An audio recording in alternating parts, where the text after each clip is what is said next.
welcome back. So today I'm joined with Lydia. Lydia is a mum and also an entrepreneur. She has two businesses, LC Design, which is an interior design company, and also Rae Mac, which is a children's clothing company. Welcome to the podcast, Lydia. How are you feeling? Hi. Yeah, really good, thank you. Yeah, good. So for those of you that don't know Lydia, we're going to deep dive. We're going to go back and talk about her actually journey coming into a mum and also then going into her businesses. I think this conversation is going to be really inspiring. The fact that she has is he 2, your little boy? Yeah, well, 2 in January. 2 in January. She's got a little boy who's 2 and she's running 2 businesses. Like, I take my hat off to you because it's a lot, isn't it? It is a lot. I'm very busy a lot of the time. Yeah, so let's go back. So obviously I know that you're married. So how long were you with your partner before you got married and decided to have a child? Oh, God. We were together 3 years, got engaged, and then we were supposed to get married like 18 months after, but COVID hit. So it was 2021 we got married, and then we were pregnant 2022. And then he was born January 23. And how was your pregnancy? My pregnancy wasn't bad. It was very sick at the beginning, which obviously lots of people have. I got some weird symptoms like this sting in my nipple, which was really bizarre. Did you have any milk going through? Or just this like horrendous stinging. Like, I had to have scans and everything because they were like, this isn't normal. Apparently it was a bit like Ray's disease or something like that. Oh yeah, is it Raynaud's? Raynaud's, that's it. But in your nipple. Oh, okay. So that was fun. Yeah. But then, like, the end of pregnancy, I absolutely loved it. Loved having the bump. I had gestational diabetes, so I lost loads of weight because I was really watching what I was eating. So I looked all right with my bump there. So I enjoyed being pregnant towards the end, but not at the start. Yeah, and did you find out what you were having? Yeah, we did. We got the private scan at 16 weeks. Yeah. Yeah, that was really exciting. Yeah, it is, isn't it? I'm like, I can't wait. I really admire people that can wait till the end because I think it's such a lovely experience. And I probably would if I had another one because I've already got a boy and I've already got a girl. But I think it's so good to be like prepared, isn't it? Yeah, and I think both Jeff and I are so impatient. Yeah. So there was no way that we'd be able to wait. No. So, obviously, we touched on it before we started recording, but can you tell us a little bit about your labour and your birth? Yeah, so because of the gestational diabetes, I was induced, I think, a week early. The induction was so long, so painful. I had to have 2 pessaries. But then I dilated, started pushing. I think I was pushing for like 2 hours, but I don't have a full recollection of it because of what comes next. So Sid's head got stuck and they examined and said it needed to be a C-section. Whipped me into theatre. They'd got Sid out and he wasn't breathing. And I was like, I need to hear him cry. I felt like something was wrong with me, but I obviously didn't know what. So I said to Jeff, can you take a picture of him so I can see him? Jeff came back with a camera, or the phone, showed me, and I just couldn't see. It was just blurry. There was just, all I could see was like colour on a screen. And I was like, I can't see it. And then I was like, my head, like really, really, really bad headache. And then all of a sudden, I remember hearing Sid cry and then Jeff's foot leaving through the door because the emergency button was hit and Jeff had to leave the room. I guess my eyes rolled back. I had a seizure, which they now think is an eclamptic seizure. And then my heart went into a funny rhythm, cardiac arrest, the heart stopped for 9 minutes. Oh my God. And then to sort of like, I guess, conserve me, the anaesthetist was amazing, got an oxygen tube in like straight away, which saved me from brain damage. And they put me into a coma overnight. And they said to my mum, we'll attempt to wake her up in the morning, which my mum was like, I don't like that word, like you will wake her up. But me being me, I woke up myself the next day. Determination is in me. And then I got to meet Sid 10 p.m. that night. So it was like just over 24 hours later to when he was born. Yeah. which was obviously amazing, that point in time when I just got to meet him. But yeah, the brain damage thing, that was very real. Like my dad was talking to them about it and they were like, it is possible because we don't know how long she wasn't breathing for. But luckily I've come out pretty unscathed. Yeah. But it must be traumatic to go through that though, like, and relate that to having a baby. Like, I felt like mine was bad and it was nothing on yours. But like, to even think about down the line, if you ever wanted to have any more children, have they put anything in place for that? Or well, I was actually found out I was pregnant in July. Like, sadly, it was a miscarriage at 10 weeks. Sorry. But yeah, I think because we weren't trying necessarily, the decision was taken away for us. But now that we're thinking like, right, when are we going to start trying again? Yeah. I'm like, oh my God, I can't go through that birth again. But I've got a appointment with like the consultant obstetrics lady that was sort of around at my birth.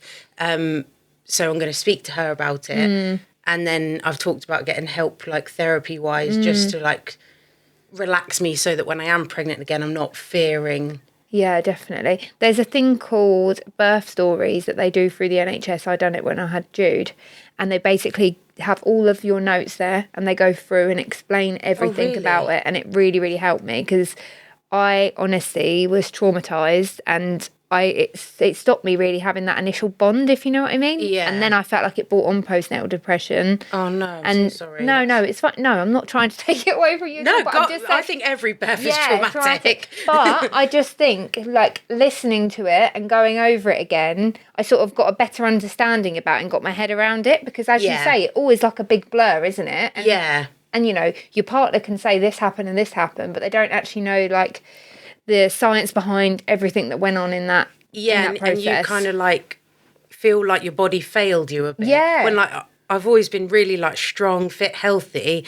I was like, how did that happen? Just like suddenly my heart stopped working. Have you ever had any issues with your heart before? No, never. How crazy. And are you under like cardiology now or? Yeah, so luckily Jeff's work got like health insurance just before, and I went private because obviously the NHS is so overrun, but like it took a while to get like the first appointment, and I was like, I need to know what's wrong with me. So we managed to go private and like had MRIs and all sorts, and I'm waiting for results from one blood test to see if there's anything genetic, but pretty much there's nothing that they can find. And how was your recovery after? Did you have to stay in for quite a while or? We stayed in a week. I think they'd have kept me longer, but I was like, I want to go home and be a mum. Like, I'd always wanted to be a mum. So the fact that like this, I don't know, this issue or this trauma was like there, I was like, nothing's going to stop me now. Like, I'm grateful that I've survived. I just want to go home, look after my son. So they let me they checked on my obs and let me go home after a week. And then I had some like follow-up care. I'd say my recovery kind of was good in a way, but like I'd still say I'm recovering a bit now. Like I still get really bad pain in my chest. I think just muscular. So yeah, it's still ongoing, but I think it's going to be like from any birth. They say it takes at least 2 years. Oh, definitely. So probably from mine, it's going to take a bit longer. Yeah, definitely. And obviously you just said you were so grateful, but was your bond there straight away because you just felt so grateful in that moment? Yeah, my mum said she was really worried about the bond because obviously I hadn't met him straight away. There wasn't that like skin to skin. But I don't know, I think maybe because I'd always wanted to become a mum. I don't know, like meeting him, they wheeled me up on the bed to like the ITU, to the Trevor Mann unit, and I knew straight away which one was mine. I was like, there he is. And it was just like this initial, like I couldn't believe the love. And the bond was there straight away and has been there ever since. Yeah, that's so lovely. So I'm lucky I haven't suffered with like postnatal or anything like that. I mean, obviously you get everybody goes through something. But yeah, I feel lucky that I haven't gone through that. And how was Jeff after all of that happened? I bet he was absolutely, I don't how do you process that? It's the first time having a Yeah. baby, and then, you know, we don't know how you're going to end up as well. So how did he... Yeah, I mean, I think at the time he was pretty scared, like, obviously upset, but do you know Jeff well? Like, he's quite just like, well, you're all right now, so... Oh, okay. You know, like, Sometimes you need people like that, though, yeah, don't you? it's needed, definitely. Yeah. But I think he went through the worst trauma because he remembers it all. You know, he didn't know if his wife was going to survive. He didn't know if his baby was going to survive. And he's just stood there like, I don't know which way to turn. Yeah. But I think the fact that we're all okay, he just kind of like, right, let's get on with life now. Yeah. And how was life as, like, first-time mum? Was it a shock to the system, or has it been quite plain sailing for you? Yeah, I mean, it comes with its challenges, like all mums with their babies. But I think I've kind of found, not easy, but like I feel like I was meant to be a mum, quite maternal. So I think it's been reasonably plain sailing for me. Good. And obviously you had your interior design company prior, did you? I did work for a company doing like show homes. Yeah. But obviously I'd gone on maternity leave, and then I was going to go back to work January 24. Yeah. But they sort of didn't want me to do 2 days. They wanted me to do 3, and it just wasn't worth my time. And like the money that I was going to get at the end, I was like, this is pointless. And I just couldn't take myself away from Sid. I don't know if it was because of the birth or just because of like a separation anxiety, but the thought of going to work, like my office is an hour away, I just couldn't do it. So we sort of discussed it, and my mum and dad were like, look, we can help you if you need help, kind of thing, like until you're ready. And then, so it got to like October, and I was like, no, sorry, October 23. And I was like, right, I need to do something that's gonna, set up a business or something that will help me to not go back to work, or I can build on at home, which is where Rae Mac was born. And then, ever since I've just been obviously building that. I have always had my Lydia Cho design company, and I used to do like candles or prints and things like that, but also had private clients that I would do designs for. But recently one of my best friends, she was like, my background's marketing, your background's interior design, we need to put our brains together and push this company. So that's sort of where LC Design was born. Yeah. Now I'm sort of like running 2 businesses. Obviously, LC Design now, Olivia does like a lot of the background work. So it kind of helps me with also doing Rae Mac. Yeah. And this is my busiest time of year because I'm doing lots of Christmas fairs, and I've designed these like Christmas pyjamas that have like turned up about a week ago. So I'm trying to like really push them to sell. So it's definitely busy, and a nearly 2-year-old who's wild. Yeah. Do you know what? So when I had my daughter, I was working just in like a dead-end job. I was just in like a insurance company. And there's so many things that I missed, like her first, like a lot of her first, like first crawl, first walk, all of those things, because I went back to work when she was 6 months old. And I thought, what am I actually doing this for? Because I'm missing a lot. I'm in a dead-end job. I'm not on like amazing money. It's really not worth it. So when I had Jude, I was like, this is going to be amazing, because at that point I'd had my business for about 6 years anyway. So I was like, okay, this is great. I'm going to be able to be there, be present, not miss any school drop-offs as he grows up, all those things. But actually, now I'm like, I feel like I'm busier than ever. I went back to work when he was 2 days old. I literally work 7 days a week. I work till stupid o'clock at night. And I'm like, actually, it didn't actually seem that bad now. But it is hard getting that balance, isn't it? So even when you think, I'm going to be my own boss, I can set my own hours, it's so easy when it's your own, because it's like your other baby, to be like, right, I need to, even if you're like, right, I'm going to do 9 till 5, you'll still be answering emails at like 7 o'clock. If one comes through, an order comes through, you're going to be doing that. Definitely. I sit down every night on the sofa and Jeff's like, can you just take the night off? And I'm like, nope. Yeah. And I'm on my laptop for one of the businesses. Yeah, no, it's so true. Like, it's when you create something like that, and you're so proud of it, it's like you don't want to take your foot off the pedal for 1 minute, do you? Yeah, because you never know. Like, if you do, then it could all slow down, and then you're... Yeah. But I think they say, like, you quit your 9 to 5 to work 24/7. Literally. But at least, I mean, the same as you get that job satisfaction of, like, I've done all of this. Like, especially with Rae Mac, because I know obviously you're probably doing all the marketing, you're doing all the actual sending out the orders, you're, designing, you're processing every single order that comes through. When you're like a one-man band, it is just such a lot of pressure for one person, but also so rewarding. So I get it.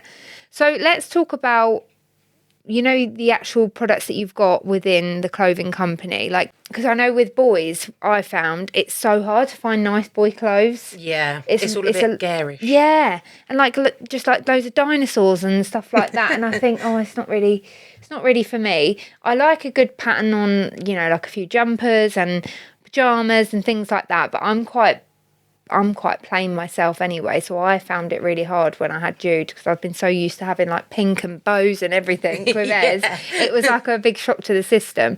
So what sort of avenue have you gone down with talk to us about the clothes that you've got on there? So it's sort of like muted natural tones, because I think like a lot of kids, especially boys stuff, is really bright and in your face, and I wanted to, I suppose I'm very like, everything's sort of matching. So like I like colours to blend, obviously with the interior design side of me. Yeah. So yeah, actually when I've been doing the fairs, like I did one in the Cotswolds last week, and lots of like mums and grannies, I suppose, was coming over, and they were like, your stall just looks amazing because it's like the colours all like blend so nicely together, and it's not like in your face and like loud. So we've kind of gone down the route of like, it's clothing, but maybe like more of a gifting brand. So we do like the knitted jumpers, cotton, they're all 100% cotton. And then my sister hand embroiders like a name on the front or a nickname or a saying or something. So we've got sort of a range of different jumpers. So we do, everything goes from like newborn up to 5 to 6 years. I didn't sort of go further than that age, because I think when little girls and boys start getting older and dress themselves, they don't always want something with their name on. So, I kept it to sort of that range. But I do get lots of people like, oh, my kid's 8 and I really want one of these. Yeah. So it might be in the pipeline for future. And then the Christmas pyjamas. So they're all like little animals in our jumpers. And then there's little nods to Christmas, because I think for me, like when I buy something for Sid, I mean, loads of mums are the same. You buy so many clothes and they just grow out within 5 minutes. Yeah. And I want longevity with them. So with the Christmas pyjamas I've designed, like the cuffs are designed so you can roll them back and then roll them back down when they're getting taller. With them, yeah. And they do have a nod to Christmas, but I think you could wear them all year round. And they're made with bamboo, so they are like the softest pyjamas you'll ever feel. I did order myself a pair as well in my size. You should do like the whole family ranges.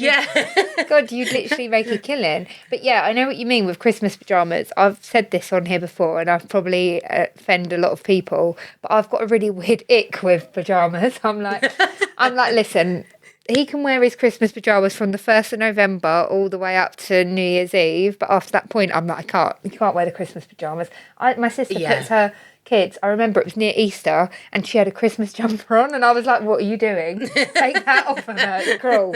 And she was like, it's just a jumper. And I was like, no, take it off. I think I'd feel the same about a Christmas jumper because you're out in public in it. Yeah. No, Jude and Az, they both want to wear them the whole way through. And I'm like, please no. I don't know. It's just something in me. I'm a bit funny about it. So the fact that they're not in your face Christmas, that's really nice. And to be fair, last year I bought the neck size up as well when I bought their Christmas pyjamas, so Jude still fit him this year as well, so because he only got like 2 months out. I know, exactly. I'm like, no, you're not wearing them. And that's why I didn't go too small with like the first pair start at 6 to 12 months, because I think babies don't really wear pyjamas. They wear like sleep Yeah, suits. sleep suits, yeah. So you have to be like careful, you know, sizing and stuff. I was just trying to think like what a dress sitting, you know, Yeah. to relate to it. So have you got like, do you order the prints and then send them somewhere to be made, or how is it? Or do you source them?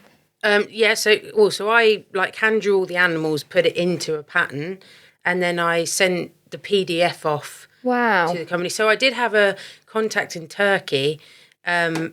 Everything was like ready to go, and then I think like August, September time, she just stopped replying to me.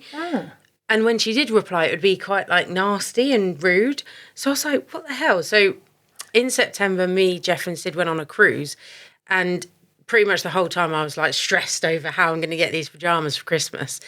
And I was looking and looking and looking for a new supplier. And then a lady I met at a fair in the summer, she kindly sent me a supplier she uses for like muslins and things. And they were like, yeah, we'll do this for you. We'll do it quickly.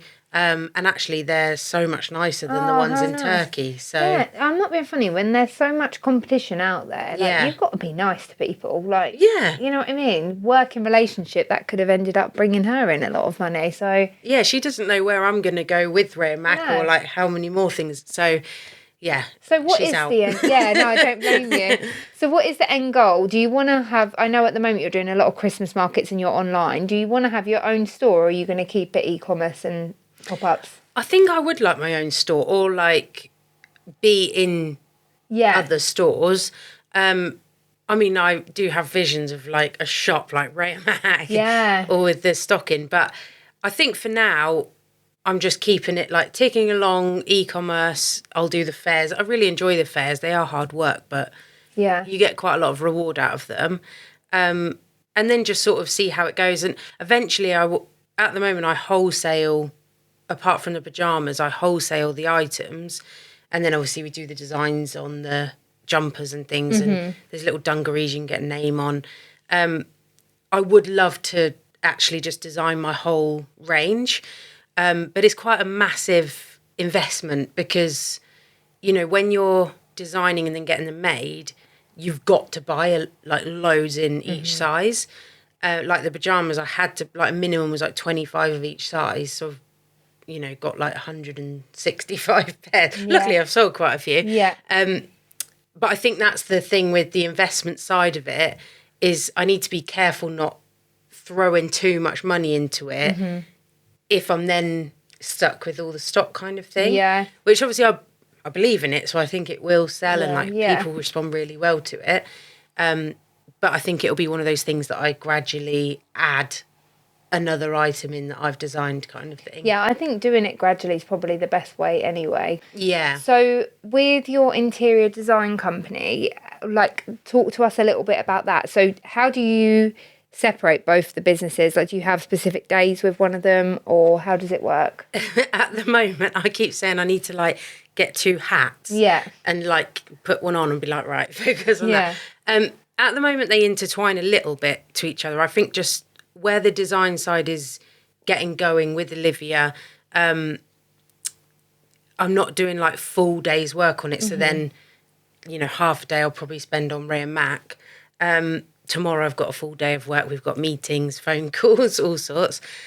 So like tomorrow I've sort of set out, right, all my phone calls will be on a Wednesday, my meetings in the morning, and then I won't work on Rae Mac that day. So it just depends on what's going on to how I set it. But I am trying to like plan ahead and be like, right, this day I need to do this for Lydia Design. I need to do this for Rae Mac and then separate it. Yeah. Because I think some days I get a little bit overwhelmed where I'm like, there's too much I can't, you know, like compartmentalise. But I think when I can sit down and get organised, like, that's my Rae Mac book, that's my LC design book, and I write into it, that helps my head a lot. So yeah, it's just about, I suppose, like Sid only goes to nursery like that's going to 2 be my days next question, a week. yeah. Yeah, so he's on there on a Wednesday and a Friday. Jeff's parents have him on a Thursday. So I've got 3 days where I can put myself to work. Into it, yeah. But I think where I struggle where it's towards the end of the week. On a Monday and a Tuesday, I'm like, I try and do work where I can, but like obviously they're my days with Sid, so primarily I am mum. But I think because it's the start of the week and I'm like, can't wait to get to Wednesday so I can get these jobs done. Yeah. I think it would probably be beneficial if it was like a Monday and a Wednesday that he goes to nursery, so that then a Friday I've like done my work and I can relax. That's exactly what I do. So Jude goes on a Monday, does a full day, and I literally get a lot of my clients' content done on that day. And then Tuesday I have now taken the full day off to have with him. Yeah. And then I do my podcast in the evening. And then Wednesday he's with Jack. Thursday he goes to nursery, and he's going to be going to nursery on a Friday from January. So I think the same as you, I feel like I need that day at the beginning of the week to just feel like I've accomplished a lot. And I think it starts your week off well, because otherwise I feel like I'm constantly chasing my tail. Like when he wasn't at nursery, I had to put him in when he was about 6 or 7 months old, because as soon as he started moving, I was like, I can't juggle all of this now. It's too much, isn't it? And boys, they hit different. Oh, don't they? No, I haven't had a girl before, but I've got lots of nieces. Yeah. And I'm like, they're so calm. Honestly, it was such a shock to the system, because she used to tantrum a lot and throw herself on the floor, but we could go into town, we could go and have like a Costa, and she'd be completely fine sitting there. If I said to him, we're going into Costa, he would literally be bouncing up and down on the chair with bloody baby Chino all over his head. It just would not sit still. Yes. As you saw when we had the mum club, he's just on the go all the time, and it's just like, like a Tasmanian devil running around. Yes, it's the same. I mean, at that mum club, they had those cakes. Me, yeah. I think he must have nicked about 5 or 6 cakes off that table. I was like, can you put them up higher? Yeah, I think me and you both had a hard day of parenting that day. I remember like he was screaming. I was like, I need to just drop him to Jack just for an hour, because he hadn't slept. And then I remember you put something up like it had been a hard day when you got him home. So I completely get that. Do you get like the mum guilt with running your business and having obviously a toddler? Yeah, big time. Yeah. Like, if, like today we go, well, swimming we do on a Monday or a Tuesday, we mix it up. But like today we went swimming, and I'm like, that's my time with him. And then in the afternoon he was napping, so I worked, but I carried on working and he came in and watched a film with me, like just sat chilled. And I'm like, I shouldn't be working. I shouldn't be doing this because I should be with him. But then what would I really be doing with him? He was happy. Yeah. He was having a snack, watching the TV. But then I'm like, should we be watching the TV? Like, we should be painting or doing this. I think we're so hard on ourselves, and there's all the, do you know what, it's social media, like, screen time's bad for them, all of these different things. And it's like, do you know what? If you're sitting there trying to interact with a child who actually does not want to do what you're asking them to do anyway, and they want to have a bit of screen time, then let them. Like, why are you making your life harder? That's how I think of it now. I'm like, I don't let him go on it all the time, obviously, but if I've got to get something done and he's happy watching it, then we're both happy. So, but I agree with you. It's so hard to like pull yourself away sometimes, and I have that mum guilt all the time, and I felt that's why now I fully take my Tuesday off, because I felt like I wasn't giving 100% to either him or the business. And it's and that's where you've got to find balance, because otherwise I think it goes through a bit too quickly, and then suddenly they're grown up and you're like, oh, where did that time go? 100%. I mean, I can't believe my daughter's 15 and I'm like, where has that time gone? Like, I just don't. To me. And I think lockdown as well has made me feel like that, because that whole time just feels like it didn't happen. Yeah, it's like, such a weird thing. People are like, how old are you? I'm like 29, I'm not, I'm 33. But it just feels like that. I still feel like I still feel like I'm in my 20s. Yeah. And my friend put in a WhatsApp the other day, we can celebrate this for our 35th birthday. And I was like, I'm going to be sick. Like, oh my God, 35. Yeah. I'm like, I want those years back that I sat indoors and wasn't allowed to go out, Well, thank you so much for coming on. It's been a really lovely chat. Guys, make sure that you are going to follow Lydia and obviously look at her Christmas stock. Get your Christmas pyjamas in, plus all of her lovely goodies on there, especially for Christmas presents. Do you want to let everyone know where they can find you on Instagram and any socials you've got, and your website? Yeah, so Instagram is at rae.and.mac,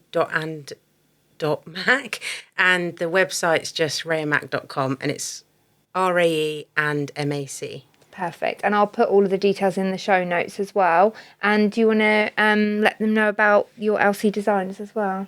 Yeah, so the Instagram's Lydia_cherry design, and the website is lydiadesign.com. Perfect. Well, thank you so much for coming on. Guys, make sure you're following on Instagram, TikTok and YouTube at Mummahood The Podcast. Leave a review on whatever platform that you're listening to us on, and I'll see you same time next week. Love you. Bye.